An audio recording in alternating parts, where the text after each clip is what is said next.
All right. Welcome to another edition of the Current Era Podcast. I'm your host, Julian, and today I do have Mandala back on to deep dive into the movies from 2017.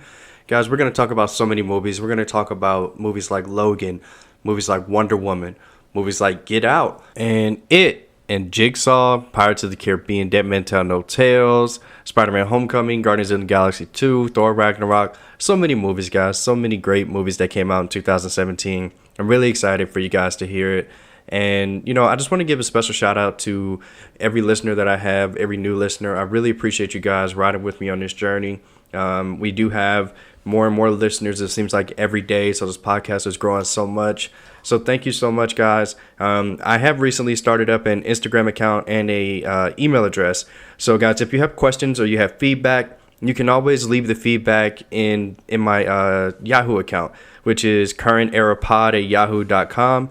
And, of course, you can always follow me on Instagram at Current Era Podcast. That is the official page of the Current Era Podcast. It is on Instagram at Current Era Podcast. New episodes every Monday and Friday. Thank you again, guys, so much. Let's get to the episode.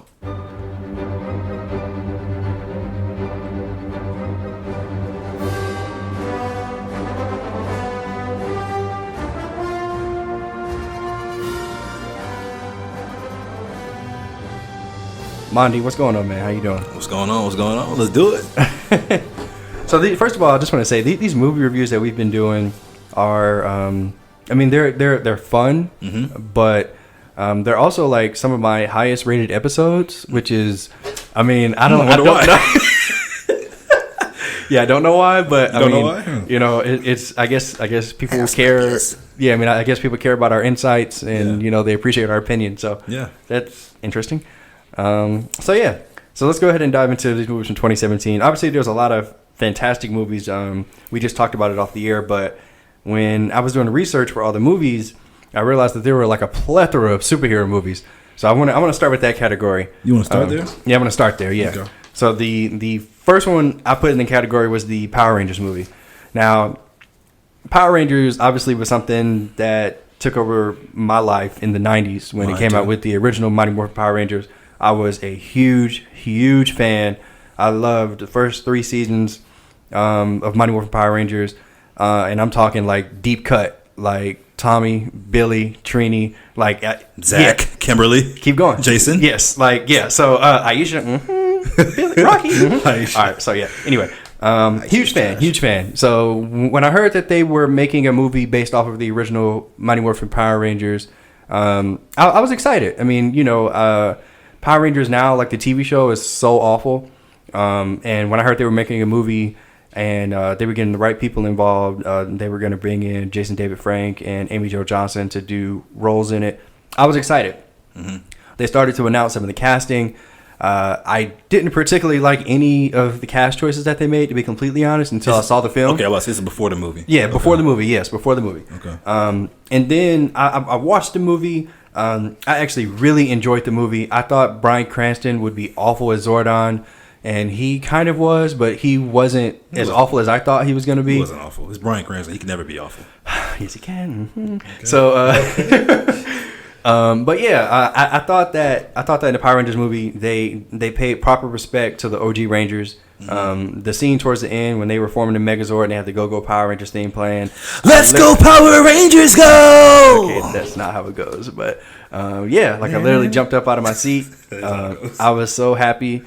And then of course when they did the little thing for Tommy and Kimberly at the end, that was just amazing. What do you think of the movie, man? Did you like the Power Rangers movie, and did you like the changes that they made to the film as far as like the morphers and how they got their powers and all that? Yeah. So like you, I grew up a huge Power Rangers fan. I was a Power Ranger every Halloween until I stopped Halloweening or trick-or-treating, I guess. I really enjoyed it. It wasn't perfect by any means, sure. It was cool. Like, it was a cool take on a beloved franchise. Mm-hmm. I loved all the Rangers. Some people had like a little backlash at first because the Asian guy was now a Black Ranger. Mm-hmm. And the Black guy was now a Blue Ranger. Yeah, because they tried to avoid some of the tropes of like, mm-hmm. the Asian Ranger just happened to be yellow. Sure. And the Black Ranger was black. Yeah. So I didn't mind that change up. Mm-hmm. That part didn't bother me at all. No, that didn't bother me. I thought the standout was the Blue Ranger. I think his name is CJ something. I don't know his name, but he's been in a couple good movies that I've watched. White Boy Rick, a movie I recommend to everybody called Me, Earl, and the Dying Girl. He's super talented. I see him having a bright future. The guy who plays the Red Ranger's on Stranger Things. Oh, for real? Yeah, he's on season 2 of Stranger Things. Okay. I like him a lot too. The Pink Ranger, Naomi Scott, she's playing Jasmine in the upcoming Aladdin movie. Yes. I thought it was a really fine movie, if that makes sense. Like, it was fine.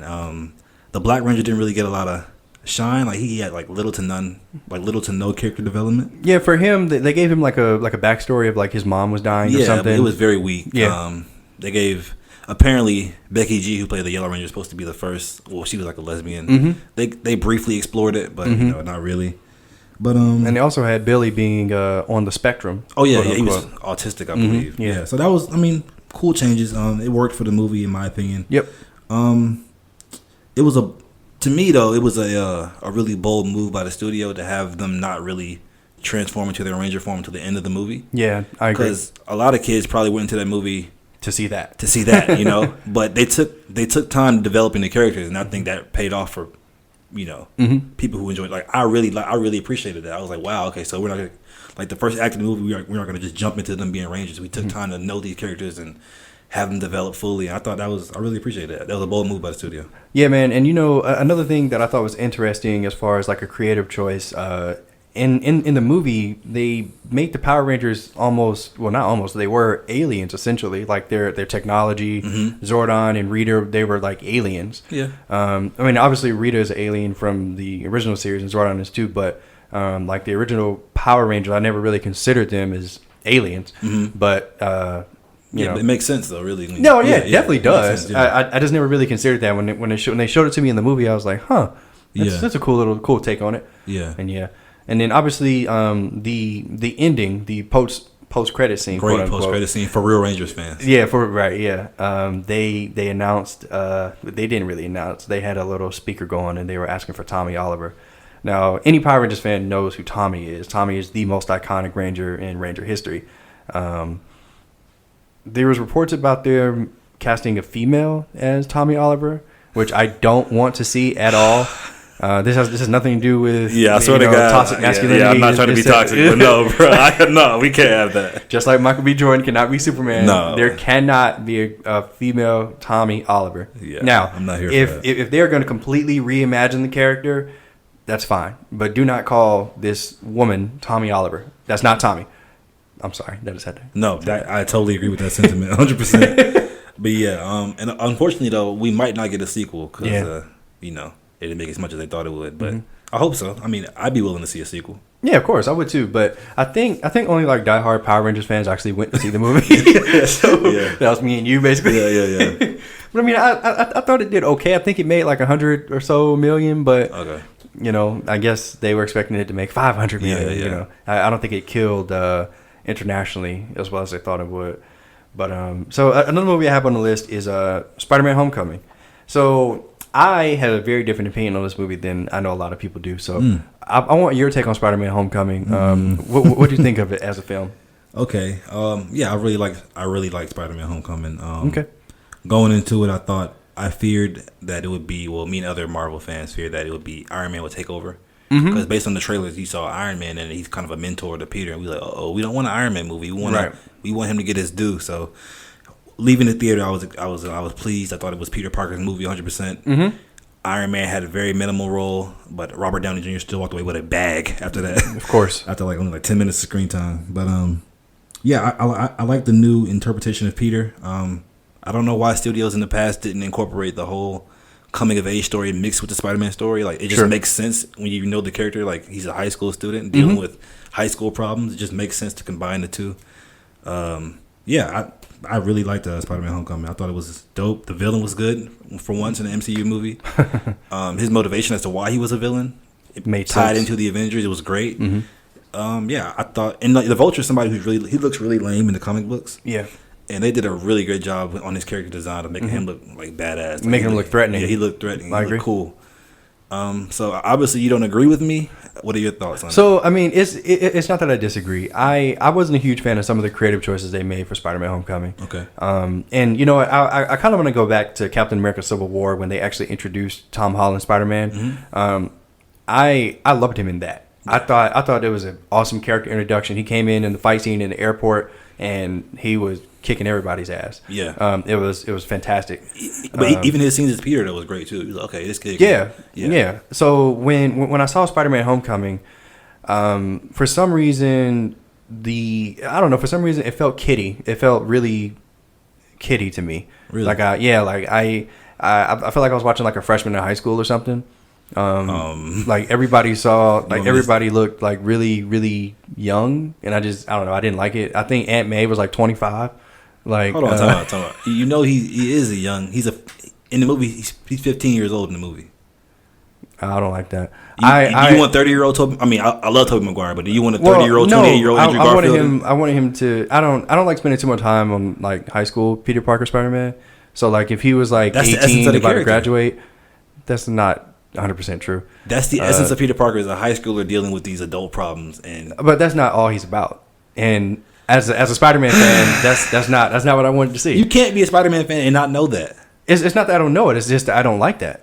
Like that's not all Peter Parker is. Peter Parker is more than just a high school student that has to go deal with Dr. Connors and lab assignments. Like he's more than that. Okay. So that's just my opinion. I wasn't a huge fan of that take again because we've seen it with Tobey Maguire Spider-Man. We've seen he was 30 in high school. Yeah, we saw that. Anyway, he was in high school regardless. Okay. Okay. And yeah, like I said, you know, Aunt May, she was like 25. What? I say 35 no, she was like a good 40. Sure. They tried making it different, you know that. Like, I understand. Okay. But I miss the old sweet Aunt May, the old ugly looking, you know, Aunt May. She was not ugly. So, that's harsh. But no, I did appreciate Vulture. He was great. Was that Michael Keaton, wasn't it?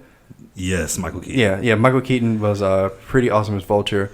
You know, I know there's a lot of people that have that theory of, you know, if you played a hero or a villain in one movie, you can't go to a different franchise. Well, shut up. I don't care that he was Batman. He was pretty good as Vulture in my opinion. Okay. I like the tie-in that they tried to do with some of the other villains to try to lead into it. Like they had a little shocker thing. And they wore the little mask for I think it was Rhino, wasn't it? I know, but there was Scorpion was in it. Scorpion, I'm sorry. And you know, Childish Gambino was Prowler. Well, he didn't play Prowler, but his character was Prowler. Yeah. And it's funny to see Childish Gambino and Spider-Man because people want him to play Spider-Man forever. Yeah. Nice little nod. Yeah. How do you rank this Peter Parker in terms of Andrew Garfield and Tobey Maguire? Where do you rank him? Tobey Maguire is my Spider-Man. Okay. I mean, he is. I don't hate Andrew Garfield. I think a lot of people try to like piss on him because you know, he came out of nowhere and he came after the Tobey Maguire thing and he kind of got canceled because the Avengers thing happened. And I don't hate him, but he's number 3. I mean, I like Tom Holland. Okay. I think he's a good Spider-Man. But I mean, I've gotten to see more of him, you know, over the years. I mean, I've gotten to see him in Infinity War. I've got to see him in Civil War. He's in every war movie. Yeah. Got to see him in, of course, Homecoming, and you know the new one he has coming out, Far From Home. So, but yeah, I mean, I'm a fan of Tom Holland. I like him. Yeah, I agree with you. He gets a lot of hate, Andrew Garfield, and the common consensus is that, you know, Tobey Maguire was the best Peter Parker, Andrew Garfield was the best Spider-Man, and Tom Holland is a good mixture of both. I can kind of get with that. Okay. Like I said, I didn't hate Andrew Garfield's Spider-Man movies. The first one was just okay, but I really enjoyed the second one. You like Jamie Foxx? Is it Electra? Jamie Foxx was. I'm gonna get you. Like, bro, come on. Jamie Foxx was okay. Jamie Foxx wasn't the best, okay, but for them to have that comic book adaptation of having Gwen die, and having that shot of her body hanging lifelessly, like that's straight from the comics. Yeah. As a comic book nerd, I love stuff like that. So yeah, shout out to Amazing Spider-Man. And last question: how do you feel about the Negro MJ? So yeah, that I mean, so she's not Mary Jane, which bothers me even more because why even call her MJ? Mm-hmm. I love Zendaya. Mm-hmm. I don't have a problem with Zendaya, but first of all, it's not her decision. Yeah. So I just don't understand the creative decision behind it. Mm-hmm. I mean, maybe I think you've talked about this before, but maybe they're like she's just lying, and they are gonna announce her as Mary Jane. Who knows? She better not be Mary Jane, but yeah. I mean, how do you does that? Oh no. I mean, I'm here for Negro MJ. I don't mind. I don't mind it. Wow. Okay. All right. So the next movie I have is Guardians of the Galaxy 2. Now, I don't want to say hate. That's a strong word. Very strong. But this movie was it's in my bottom 5 of films from the MCU, and for me, it's because they tried to make it into like just a straight comedy. Okay. Like, I hated the fact that they were trying to crack jokes every 5 minutes. I understand Guardians of the Galaxy bust each other's balls. Drax is super serious, and the new chick Mantis, she's super stupid, just like Drax. So they mesh well. Naive, I wouldn't say stupid. I didn't like it. I didn't like that they were trying to crack too many jokes. It took me out of the movie. It took away. You about to cry? No, I saw it throw. It almost took away from the main story, and even that, I was just like, I don't know. I didn't care. His dad's a planet of energy, and he gives him powers only when he's on that planet. So why even show us that if he can't continue to use the powers? I didn't like that. That was stupid, in my opinion. Okay. But Dave Bautista, wrestling guy, Drax. I mean, you're always a highlight. He stole the first film, in my opinion. I mean, the baby Groot thing. That was solely for merchandise. I was like, I don't know, man. It was cute. That was cute. Give me your take on Guardians of the Galaxy 2. So I have very similar opinions. And I'm sorry, I don't mean to cut you off, but the first Guardians of the Galaxy, I absolutely love. Yeah, same. I would say it's in my top 5 MCU films, to be honest, for me. Yeah. But that I think that's what made 2 to be such a disappointment, because I was expecting so much more. But please continue. Yeah. So like you, I had similar opinions. I was like, it's just a joke. It's just a joke fest. It's not, like, they sacrificed the story for this. But after rewatching it, I've come to appreciate it for what it is. I just love the world that James Gunn has created. Shout out James Gunn. Yeah, shout out James Gunn. He just got reinstated to come back for Guardians of the Galaxy 3. Yes. And he's doing Suicide Squad 2, so he's a busy man. Yeah. Yeah. I hope he doesn't sabotage Suicide Squad on purpose, since he has ties with Marvel. But yeah, we'll see. Maybe he could sabotage Marvel. Because for doing him dirty, he can okay. Mm-hmm. Yeah. Okay. Anyway, I've come to appreciate it. I like the movie now. I hated it. I literally had the same exact thoughts as you. But after watching it, I just like the world. I like the world, and I'm so invested in these characters that I can appreciate it now. Mm-hmm. I can get past my hatred. Like I had pure hatred for it when I first saw it. And Drax is cool, but they kind of took some of the oomph out of Drax because I agree. Because Drax was built to destroy Thanos. Like he's a Thanos killer. He's a Titan killer, and now he's just been reduced to jokes. I mean, I love Dave Bautista. I love his take on Drax, but I mean, it's whatever because I don't take the Guardians serious anymore. But I still love the Guardians, and props to the Guardians too. I feel like the Guardians don't get enough props because like the Avengers saved the planet, right? The Guardians have saved the galaxy twice now in 2 movies. Like they've literally saved the universe. Like, right. That deserves some props, in my opinion. And yeah, just touching a little bit on that Drax thing. So like in the first Guardians of the Galaxy, he had way more action scenes. Yeah. He was much more of a threat. And then they kind of brought that back in Infinity War. He was a little more active in there. A little bit. But yeah, in Volume 2, like I can't remember a single punch he threw. And that's sad, but whatever. But I was actually listening to him and Chris Jericho on Talk is Jericho, and they Batista made a mention of how he wasn't a huge fan of how Drax was underutilized as far as the action goes, but he said that in part 2 of Avengers that he gets a lot more action scenes. So I guess he just spoiled it for everybody that he's alive. Just totally ruined it. Right? Okay, but yeah, anyway. And I was so worried about how the Guardians were going to integrate with the Avengers and Infinity War before I saw it, but I thought they did a great job of pulling that off. Yeah. I was like, I cannot see the Guardians and Avengers meshing or like, at all. Why would it even make sense? Yeah, type thing. But it totally made sense in the context of the movie, though. I agree. Yeah. So the next movie I have is Thor Ragnarok, and so this is the third installment of the Thor series. It's probably the last one for Chris Hemsworth after Endgame, and Thor Ragnarok. It surprised me. I'll be honest. I wasn't a huge fan of Norse mythology, so like I've always had like a kind of weird thing with the Thor movies, just because it's so ingratiated in that, you know, what's the bridge called? The Rainbow Bridge? Yeah, whatever it's called. It's called the Rainbow Bridge. No, it's not. What's it called? It's talking about like in mythology or in the movie? Yeah, both. It's not called that. It's called the Rainbow Bridge.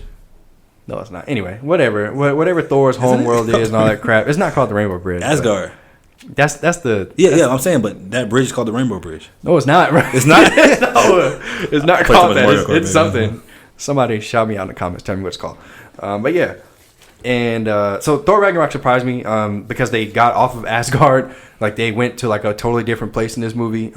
They brought in Hela. Was that her name? Hela. Yep. She was a beast. She was a force. I mean, she destroyed Mjolnir. She freaking stabbed this man in the eye.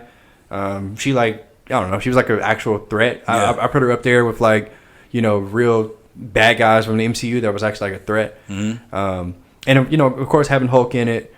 And, you know, made it special. And then the ending ties into Infinity War nicely. But what do you think about Thor Ragnarok as a movie? Yeah, so initially I was worried that it was, like, based on the trailers, it was taking over the tone of the Guardians too much. I was like, I agree. They're trying to just recreate the Guardians of the Galaxy. But after watching it, like you, I was pleasantly surprised. This revitalized Thor, the Thor series. It saved it. It saved the trilogy because part 2 was kind of a dip. I liked it, but most Marvel fans don't. Yeah, I know. Yeah, they kind of call it like the worst Marvel movie. I liked it a lot. Wow. But this revitalized the series in a way that only Taika Waititi could. Whatever, that's the director. I thought Hulk, I thought Hulk was a great addition. It made sense why he was in the movie, and it even made sense in terms of the time and why he because this was taking place during Civil War. And if either Hulk or Thor were on either side, that side would win automatically. Like they're just two powerhouses. They're two, like I think the guy in Civil War, Thunderbolt Ross said, he asked Iron Man, he said, where's Thor and Iron Man? And I mean Thor and Hulk. Iron Man was like, I don't know. He's like, well, that's the equivalent of losing two nukes. Like they're just two powerhouses, you know. So it made sense why he was there. Most people say Hulk can't get his own movie, so it made sense to throw him in there. I disagree. I think the Hulk can be done right. You can give him his own movie, and it can be done right. We haven't seen it yet, but I think it can be done. I would like to see Mark Ruffalo get a solo movie. Anyway, it was gut-bustingly funny. Tessa Thompson, Jeff Goldblum just playing himself, pretty much. It was. I really loved the movie, man. It was colorful. It was everything that the Thor franchise needed to get back on its feet. Yeah, you know, going back a little bit to you know, Thor and his hammer. So like him and Mjolnir they're synchronous. You know, like when you think of one, you think of the other. Yeah. And them destroying his hammer before Avengers, in my opinion, was like, what's Thor gonna do? I mean, but of course, you know, after seeing Infinity War, you get why, because, you know, well, even at the end of Ragnarok, you get why. Well, yeah, but you didn't really understand, because in my opinion, because like the post credit scene of that movie was them seeing a big ship, which we know is Thanos, come to them. Yeah. And then the opening of Infinity War is Thanos just, you know, obviously just destroyed everybody. So I mean, who knows? Like if he would have had Mjolnir, maybe there would have been a fight. It would have went the exact same way. You think so? Yeah, because if Hela could have destroyed it, then Thanos could have destroyed it. That's true. Yeah. So yeah, and then I mean, obviously in Infinity War he got Stormbreaker. So yeah. Yeah, and also like just to that point, I'm sorry, real quick. I thought his dad Odin made a good point. He was like, he had a great line in the movie where he asked him, he said, "Are you the god of hammers?" And Thor was like, "You're right," and he's the god of thunder. And so that was displayed at the end of the movie when he just went crazy, and he just showcased, you know, that he really, like, I loved how it showed finally that Thor is the god of thunder, like. Right. I thought it was a bold choice to have. How do you pronounce that? Mjolnir. Destroyed in the beginning, and then have him rely on his true power. Yeah. So, yeah, but it was a bold choice, but I think it paid off in the end. Yeah. So the next movie is Wonder Woman. Man, this is another movie that I thought was just fantastic. I loved Wonder Woman. Yeah, same. Gal Gadot, she is gorgeous. I'll admit, I was skeptical when they showed the first costume design of it. I wasn't a huge fan of how dark it was because I'm used to from BVS. Yeah, or from Wonder Woman. 'Cause they kind of like brightened it in Wonder Woman. Yeah. So yeah. And yeah, it was Wonder Woman. Like they showed like whatever her Wonder Woman outfit was going to be, and I was like, I was a little hesitant, but going into the movie, I'll admit I had high expectations, which I typically don't do for movies. But I was really excited to see Wonder Woman because of her appearance in Batman vs Superman. Yeah, I thought great. she was amazing in that. Yeah, great. And yeah, I mean, it was a great origin story. I thought that Chris Pine meshed really well with her. I loved Queen Hela and the Amazons. I think they did Themyscira. It was so beautiful. I really don't have anything negative to say about the movie aside from Remus Lupin. That's the God of War, really. They really had him in there playing freaking Ares. Yeah, come on, man. But other than that, I love the movie. I thought Gal Gadot was amazing. Wonder Woman is a classic in my opinion. I'm glad it did so well worldwide, commercially, internationally. Yeah. What are your thoughts on Wonder Woman? Yeah, like you, I love this movie. DC really needed this win. They did. Especially when it came out. My God, they did. Man, I mean, I'm in the minority. I loved Man of Steel, and I loved it aside from the end. I think Batman vs Superman is a masterpiece, especially the Snyder cut. I loved it. A lot of people hate that movie for whatever reason. I don't know why. People just hating. Yeah, I love both of those movies, but I know the common consensus was DC hasn't had a win yet. So Wonder Woman, making its entrance the way it did was super important to DC. I watched the movie twice just to stare at Gal Gadot. Like she's wow. Okay, yeah, and like after watching this movie, it just makes her appearance in Batman vs Superman that much more vital because you get to because when you see her go up against Doomsday and she's smiling, you're like, what's going on? And you see like she's done this before. She's battled God, she's battled monsters, no problem. This is what she does. Yeah. I love the movie. I think what set this movie apart, why fans kind of responded to this more positively than they did Batman vs Superman and Man of Steel, is that this movie had heart. And that's what the DC was lacking, according to people. It was too dark and gloomy. But this movie was a bright fixture in the DC universe. And it's just so ironic to me that of the Trinity, Batman, Superman, and Wonder Woman, she has turned out to be the glue of the DC universe. It's not Batman, it's not Superman, it's her. She's the glue. How do you feel about it? Isn't that ironic? Like, I mean, isn't that just like you wouldn't think that when they first announced that they were doing the DCU, right? Yeah, I mean, so like for me, like you said, like I loved Man of Steel. Yeah, me too. Aside from the ending, I thought that I loved every ending too. I thought it was great. Batman vs Superman, I loved. Like to this day, I don't understand why that or Justice League gets the hate that it does. I understand Justice League, but Batman vs Superman, Batman vs Superman was really good to me. And then I mean, Wonder Woman. I mean, I don't know, like I kind of view the films on the same pedestal in my opinion. So to say that she's like the glue is kind of, I mean, I don't know. No, I'm talking about the glue in terms of the characters. Like she's like how Iron Man is the glue of the MCU. Sure. I feel like Wonder Woman is now the glue of DC. Do you not feel that way? I think Iron Man and Captain America, but Tony Stark is the glue of. I mean, I love Captain America more than Iron Man, but realistically, Robert Downey Jr. is the glue of the MCU. Yeah. All right, but yeah. I mean, don't do that. Don't do that. Yeah, sure. Wonder Woman. I love you, Bay. I don't remember your question. I'm just gonna skip over it. Wonder Woman. You're amazing. That was an amazing movie. Next movie is Justice League. Oh boy. Justice League. Okay, Justice League gets a lot of hate. I thought Justice League was really great. Sure, it could have been better. It had faults, but for what it was, seeing my favorite characters on the big screen for the first time, I thought that it was done pretty well. Okay. And why do you? Okay, Marlon, go ahead, bro. No. Why didn't you like Justice League? Continue your spill, please. No, I'm about to tear you. I'm about to tear your ass up. Go ahead. Go ahead. You got it. Go ahead. So look, like why was it good? Go ahead. I like Justice League. I thought that they that pretty much everybody got to display their own ability. I thought Flash, Ezra Miller's Flash. To be honest, he was the one person that I was concerned about as far as casting. But he really grew on me throughout the film. Like I thought that the way that he used his powers, even though he was an idiot because he didn't. What did he say in the movie? Like, I think I don't never kill anybody before. I've never been in a fight. Yeah. That's what he said. But he ended up being useful. And to me, my one of my favorite scenes in that film is when they revive Superman, and they're all trying to gang up on him because he's a zombie or whatever. And you see Flash try to run around and go around his back. And Superman just turn around and look like, boy, I see you. I can't lie. That was dope. I was like, that was dope. I can't lie. That whole scene was dope. Yeah, and then to me, like, it made sense at the end where, they couldn't stop Steppenwolf. Like, they couldn't. They just weren't physically strong enough to do the job.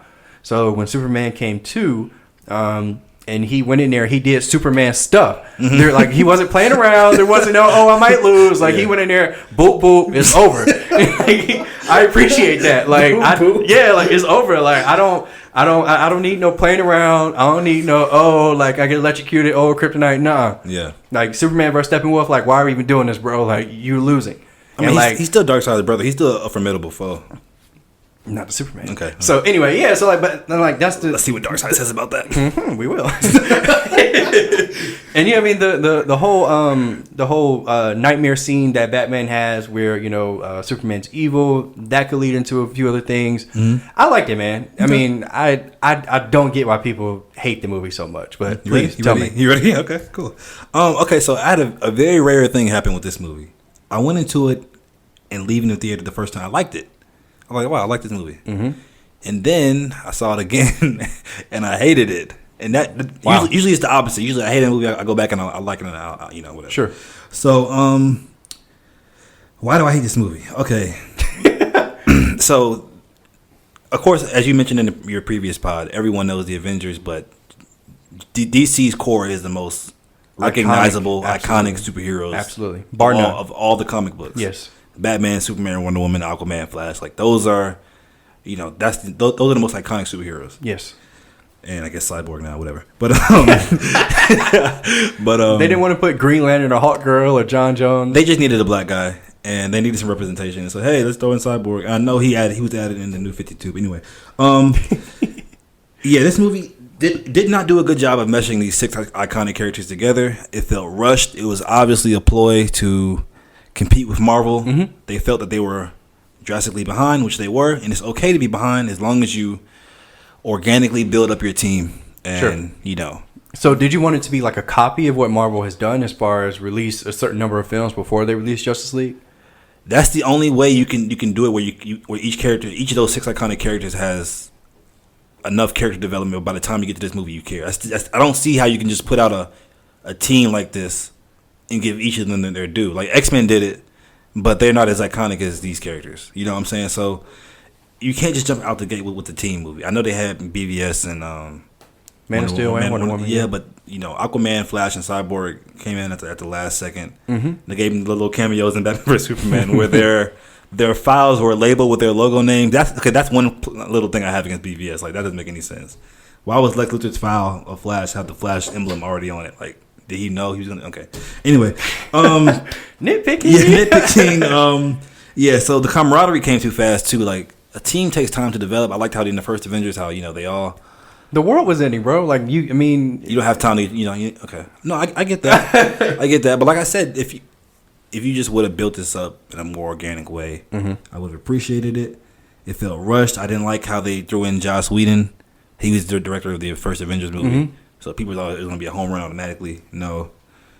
Zack Snyder was the one who started the vision. Let him finish it. Well, I mean, I think let him tell a complete story. His daughter die? Like, yeah, no, that's true. No, okay, I was going to say, I understand why. Okay, but he couldn't do it. Yeah, but just bringing somebody with a more similar tone to Zack Snyder, I feel like, because Joss Whedon tried to do MCU stuff with this movie, and as far as what, like jokes and like Batman told a joke. Like, I was like, what? I'm like, bro, what? And especially after what was already established in BVS, he's this cold, cynical old man. Now he's cracking jokes. It was a total tone switch. It was just off-putting.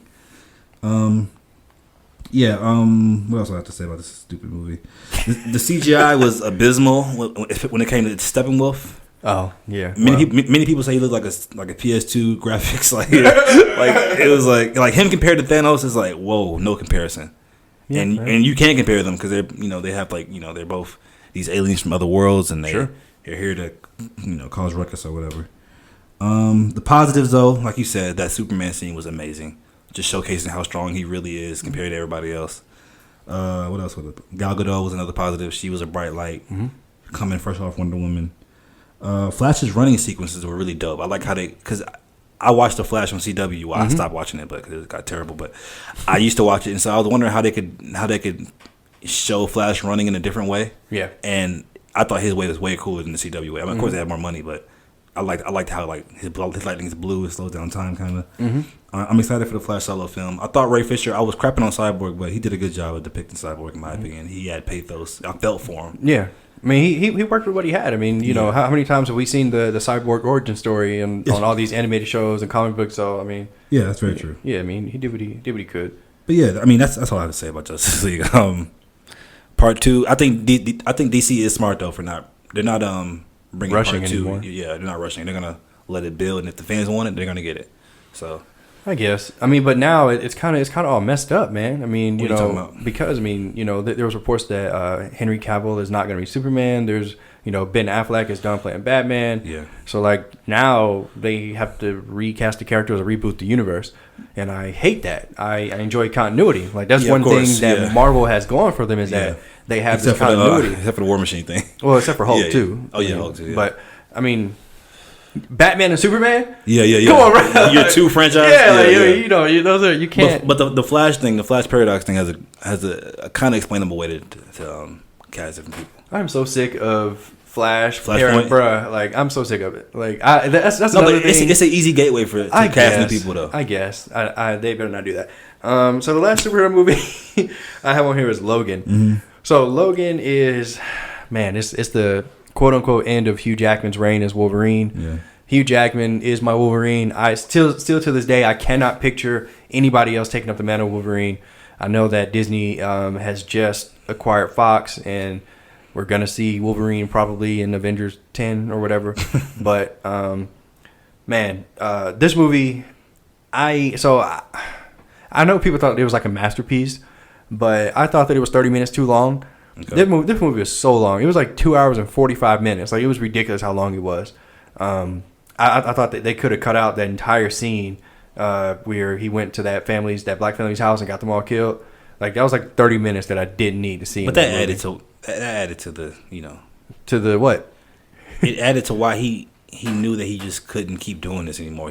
Everybody he runs into dies. Like, everybody he loves, he meets, dies. Like, that just added, to me, that kind of strengthened the story. I didn't need it. I understood that from the first 2 hours of the movie. Like, I get it, bro. Okay. But yeah, I mean, like I said, like the movie. Aside from that, I really enjoyed the movie. I thought that it was a appropriate send off for Hugh Jackman. You know, it's a little sad. Like, it's a little like emotional because it's more than a little sad. Yeah, because like, you know, I mean, I was born in '93, so the first X-Men came out in the year 2000. So like, I've only seen him be Wolverine. So like, you know, for 17 years, like, this dude has played this iconic character, like, and I don't care what anybody says, Hugh Jackman helped boost Wolverine. Like, Wolverine, the character was not as popular until Hugh Jackman started playing. They started making all these X-Men movies. But yeah, that's enough about me and Logan. So I mean, what'd you think about the movie, man? Did you like it? Oh yeah, this is a great film. I wouldn't change a thing about it. Maybe one thing, or a couple things. But anyway, it's a great film. And also, I think it's a great film because it's not a great superhero film. It's just a great film. Just a great movie, exactly. Yeah. It's people who've never seen a single X-Men movie and love this movie because they can relate to it which is why The Dark Knight is so revered, because it's just a great crime film. And this is a great Western film. It's essentially just a Western. You know, old man out of his prime has to come back and do it one last time. You know, it's been done 1,000 times, but they did it really, really well. Hugh Jackman, stellar. Patrick Stewart, amazing job as Professor X once again. The little girl who played X-23, amazing. She did amazing. She did that. She did that for real. And it was just heartbreaking too. Like, this movie, because you see Wolverine, and you know he's dying essentially at the beginning of the movie, And it was even more sad to see, in my opinion, Professor X. Yeah, man. Because this movie, senile at this point. He's senile. This movie explains that he basically killed the X-Men. Yeah. By accident. Yeah. And to see somebody who loves the mutants, loves his kids. I mean, he started this. Yeah, he started to see him kill everybody by accident. Like, that was just a great, sad, but it was a great way to, build pathos for the character. The R rating was perfect. I agree. Fans have been wanting the R-rated Wolverine movie since it was first announced. Yeah. I had nothing bad to say about this about this movie. Yeah, man. I was gonna make sure I touched on the R rating thing if you didn't, but I think that it was appropriate. A lot of times, I don't necessarily agree with the masses that movies have to be rated R to be good. Yeah. Like I don't think Avengers needs to be rated R. No, not at all. I don't think freaking Thor or Cap, like, they don't need to be rated R. They just don't, in my opinion. Yeah, but some characters just need to be rated R. Yeah, and this particular movie, this Logan movie, brought it. Like, it made use of every claw to the head, people getting their neck chopped off. Like, it was just fantastic, man. I really, really enjoyed almost everything about the movie besides that 30 minutes that they should have cut. Oh my goodness, whatever. All right, so those are pretty much all the superhero movies for 2017. Let's move on to some happier times, man. Let's talk about some comedies and family movies. So one of the ones I have on the list is Coco. Mm-hmm. Now, I know Coco is revered by a lot of people, and I didn't realize it, but this movie made like a hell of money. Yeah, like this movie made like almost $800 million or something. Like, wow.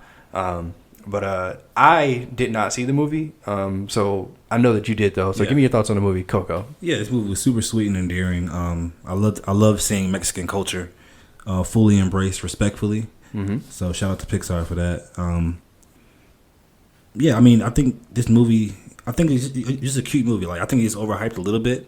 Really, but then again, I have to sit back and look at myself, because as I'm getting older, it's really getting harder for me to watch these kids' movies and see them through that lens that I'm supposed to, which is really sad, because I want to see them through that lens I did when I was 12, when I was 11. But at 25 years old, it's just hard for me to look at kids' movies these days and be like, okay, maybe if I was 12, I would have appreciated it a lot more. But I mean, it was a good movie. The song in the movie "Remember Me" is a bop. So, like I said, I don't have anything bad to say about this movie. It was animated beautifully, by the way, too. So I've never seen the movie. So can you give me like a brief synopsis of like what the movie's about? Sure. So in Mexico, they celebrate Day of the Dead, which is when they celebrate or they honor their dead ancestors. And so this little boy, he loves music. Trying to think. Okay, so he loves music or whatever. He doesn't know his grandfather. Mm-hmm. And he has a grandmother who's senile. Her name is Mama Coco, which is why it's called Coco. So the little boy, how Pixar, the magic, he gets sent to the land of the dead, where he sees all of his old ancestors. Mm-hmm. And he's basically the bulk of the movie is him in that world, dealing with his dead ancestors and trying to find out who his dead grandfather is, if he's anybody at all. Mm-hmm. And it's just a cute movie, and it all relates back to Mama Coco at the end in a very sweet way, which I'm not going to spoil for you, but cool. Yeah, it's a cool movie. Sounds good. Yeah, man, I'll definitely have to check it out. So another movie that I don't know if this is Pixar or not, but it was animated, The Boss Baby. So this movie, from the previews, I thought this was like the stupidest. Like, I think it's DreamWorks. I don't know. Maybe, yeah. But I thought this was like the stupidest movie in the world. Like, I was like, why is this happening? Like, this doesn't look great at all. Yeah. And it came out on Netflix, and I watched it, and I was dead. Like, the movie is so hilarious. Really? Because that's why I didn't watch it right there. I had the same thoughts as you. Yeah. Previews, yeah. I didn't watch it. Yeah. So yeah, I mean, the previews weren't enough to go and get me to go pay my money in the movie theater to see it. But when it came out on Netflix, I highly recommend it, bro. It was so funny. I'll check it out. They made a sequel, which I haven't seen yet. But really, this sequel? Yeah, Boss Baby 2. It came out already? I think it came out last year. Okay. But yeah, but yeah, this movie was it was really, really funny. It really surprised me. Okay, so let's talk about Valerian. So go ahead, please give me your thoughts on the movie Valerian. I'm not going first. So you can tear me down. Like, whatever. No, okay, all right. Let me be honest. I didn't see it. Oh, you didn't even see it? No, because it looked so garbage. It looked, you know what it reminds me of? A Wrinkle in Time. Like, it reminded me of how garbage that was in some other previews. I was like, this is going to be just as garbage. But please, I mean, if you give me your thoughts on Valerian. Nowhere near as garbage as Wrinkle in Time. That movie Wrinkle in Time deserves to be like erased from existence. Like Thanos snapped. But yeah, this movie, I think it got way too much hate than it got. Like, I think it did not deserve as much hate as it got. Mm-hmm. I don't see why it got that much hate either. Like, it's not a great movie at all. Like, I'll admit that.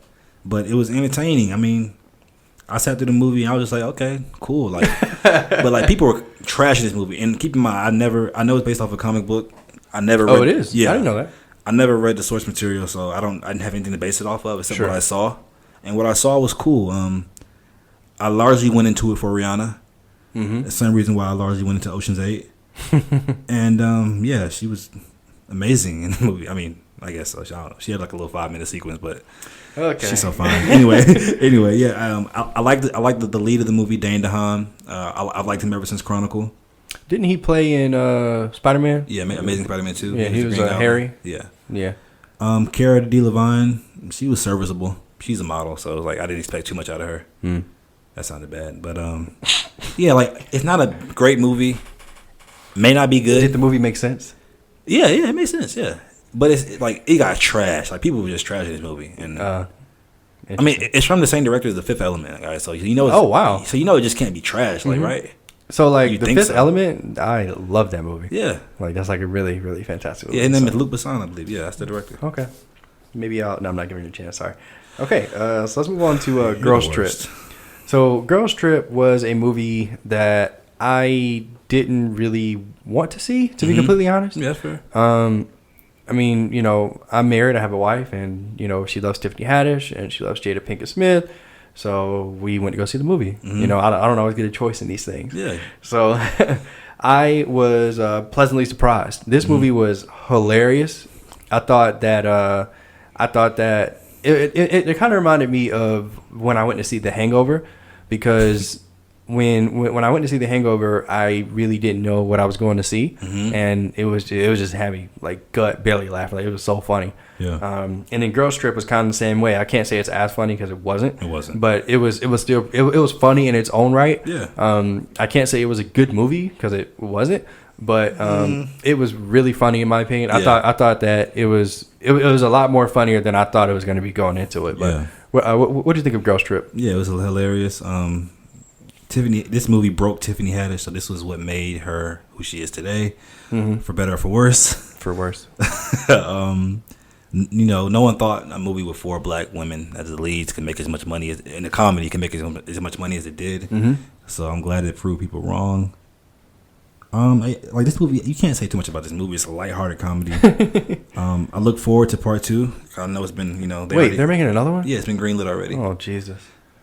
You just hold on, but you say listen. But she should end. Okay. Look, they shouldn't have made a Hangover 2 or 3, so they don't need to make another Girls Trip. I liked Hangover 2, but it was a step down from part 1. Anyway, so yeah, and